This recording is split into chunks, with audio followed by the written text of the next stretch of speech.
Hey guys, welcome back to my channel. If you're new, you should definitely subscribe because your girl's a whole vibe, okay, period. So in today's video, we're going to be customizing my hazel unit. This is a unit that I sell on my site, and so many of y'all have been asking me to do a video on how I customize it. So here you go. And I'm also going to show you guys how I pluck because people have been asking for that too, so stay tuned.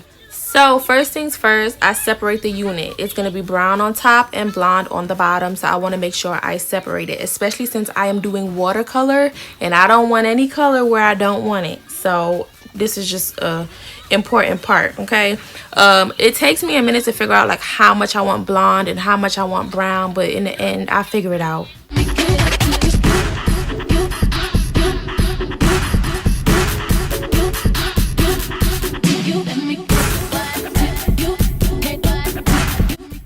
So like I briefly mentioned, I'm going to do the watercolor method. I just use hot water from my sink. I don't boil any water. The sink gets pretty hot, as you guys can see.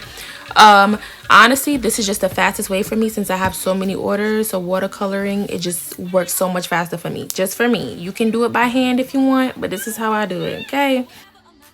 Now this is the hair dye that I use, Adore Sienna Brown. I usually use 2 of these. For some reason, I only had 1 left. I really thought I had 2 left, so I had to make this work. Of course, before I send any colored unit out to my customers, I send them a picture and make sure they're okay with it. So if she wants it darker, I'll go back at the end of the day and make it darker. If that's what she wants, that's what she paid for. We're going to make it look like how she wants it. I feel like y'all could probably hear my daughter show in the background, so I apologize in advance, but I'm on mommy duties, okay? We got to multitask. But I'm going to go ahead and mix all of this in so the color isn't, you know, blotchy. Now make sure to hold the bottom of this unit really, really tight, just so I have control over the blonde, because I don't want the color getting on the back of the unit because we need it to be blonde. So I hold that really tight and just start watercoloring. Everything else is pretty self-explanatory. I'm just trying to make sure the color gets everywhere it needs to. You and me cater to you and me cater to I wanna let you know that you better than I am what you do. I need to reassure you my life will be purposeless without you. If I want it, I'm gonna ask you. You desire me to be there. Challenge me for the better. What you let me cater to you. Turn my game on. I'll push you. So once I'm finished, I'll go ahead and wash the wig out. This is the shampoo and conditioner that I use, but I do recommend you using a sulfate-free shampoo when you are dyeing your hair. I didn't have any more, so I had to use what I had, you know. But sulfate-free shampoos does not strip the color. This shampoo right here is probably going to strip the color, so I'm going to have to wash it out a whole bunch of times because it's just going to keep stripping. So I highly recommend that, but I go ahead and wash the color out individually first, and then I go back and wash the entire unit.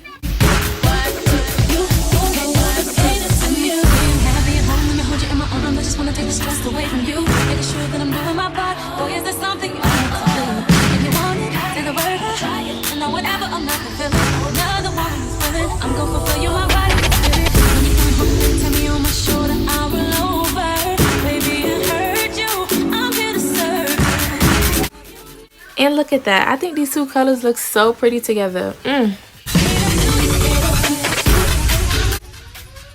Moving on to plucking. A lot of you guys, especially on TikTok, have been asking me to show you guys how I pluck. This is how I pluck. When I first started making wigs, I paid for lessons from a professional, and this is how she taught me. So let me put y'all on, okay? So I'll go ahead and part the hair how I want it to. The part does not need to be perfect since I'm going to part it again once the wig is dry or whatever. Then I comb everything back, and then I go ahead and separate that very first little bit in the front. I don't know, I can't talk right now, but go ahead, separate that, you guys can see, and then I start plucking behind that hairline right there. So, and then I also put my fingers in this little position. I was trying to get you guys to see and record at the same time, but that's how I put my fingers so I can pull the hair back and see what I'm doing. I continue to do that. I don't go over one area too many times because I don't want any bald spots. But this is pretty much how I do it. Because I can see us holding hands, walking on the beach, our toes in the sand. I can see us on the countryside, sitting on the grassland side by side. You could be my baby, let me make you my lady. Girl, you amaze me, ain't gotta do nothing crazy. See, all I want you to do is be my love. So don't give away my love. So don't give away my love. So don't give away. And another woman that can take your spot, my love. So don't give away, my love. So don't give away. And then the next side, once again, I separate that and then start plucking behind that hairline right there. That's pretty much how I do it. And if I need to go further back, I'll continue to do the same thing, like part it again, go back. But for this wig, I really didn't need to go too far back because it gave what it needed to give after a few plucks, okay? I love my 613 wigs. They're extremely thick. I hate thin 613 hair.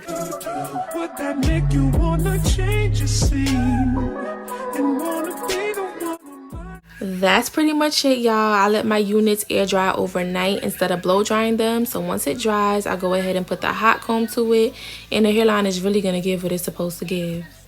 So this is what our hazel unit looks like. If you're interested in any of my customized units, if you're someone that doesn't like to do all of this yourself, please do not hesitate to click the link in my bio. I offer payment plans, okay? I have Sezzle and I have Shop Pay. For example, if you want a 14-inch hazel unit, your down payment will only be $97.50 today, okay? Thank you guys for watching this video. Don't forget to like, comment, and subscribe, and I'll see you in the next one.